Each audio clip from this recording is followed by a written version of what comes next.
कोलकात्यामध्ये आरजीकर मेडिकल कॉलेजमध्ये ट्रेनी डॉक्टरच्या बलात्कारानंतर हत्या झालेली होती आणि त्यानंतर करण्यात आलेलं आंदोलन बुधवारी रात्री हिंसक झालं।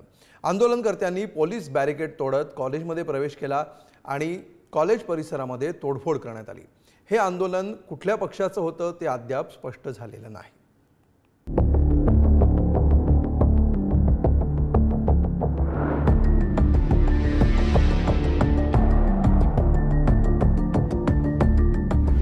शिकाऊ महिला डॉक्टरवर झालेल्या अनैसर्गिक बलात्कार आणि हत्या प्रकरणी आता पश्चिम बंगाल राज्यात चांगलंच पेटलेलं आहे। बुधवारी मध्यरात्री रिक्लेम द नाईट म्हणत कोलकाताच्या भर रस्त्यात महिलांनी निदर्शनं केली।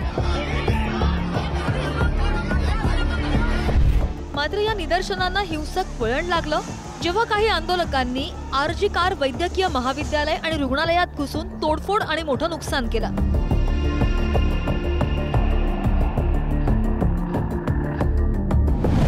मध्यरात्री नेमकं काय घडलं? सुमारे 500 ते 1000 जणांचा जमाव आरजीकर रुग्णालयात घुसला। जमावानं रुग्णालयात दिसेल त्याची तोडफोड करायला सुरुवात केली। सीसीटीव्ही कॅमेराज, औषधं, फर्निचर यांचंही मोठं नुकसान झालं। मध्यरात्री 1 वाजण्याच्या सुमारास हा जमाव टोळधाडीसारखा घुसला। रुग्णालयात 10 ते 12 सुरक्षा रक्षक होते, त्यांना परिस्थिती नियंत्रणात आणणं अशक्य होतं। काही वेळात पोलिसांनी येऊन हल्लेखोरांना पांगवलं आणि परिस्थिती नियंत्रणात आणली। शांततेत निषेध मोर्चा करणारे आंदोलक आणि रुग्णालयात घुसलेले लोक हे एकच होते का असाही प्रश्न आता उपस्थित होतोय, कारण प्रत्यक्षदर्शींनी सांगितलेले अनुभव अंगावर काटा आणणारेच आहेत।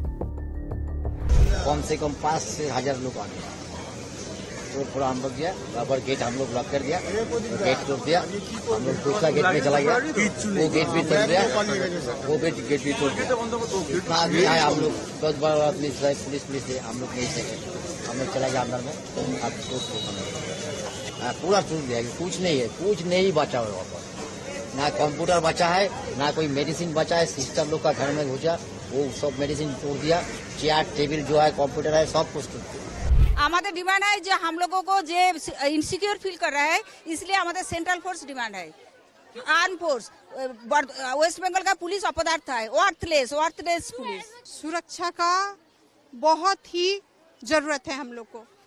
हम लोग नाइट नहीं कर पा रहे हैं, कोई ड्यूटी करना मुश्किल हो गया है। Security in our duty time, night और yes 24 hours we need security.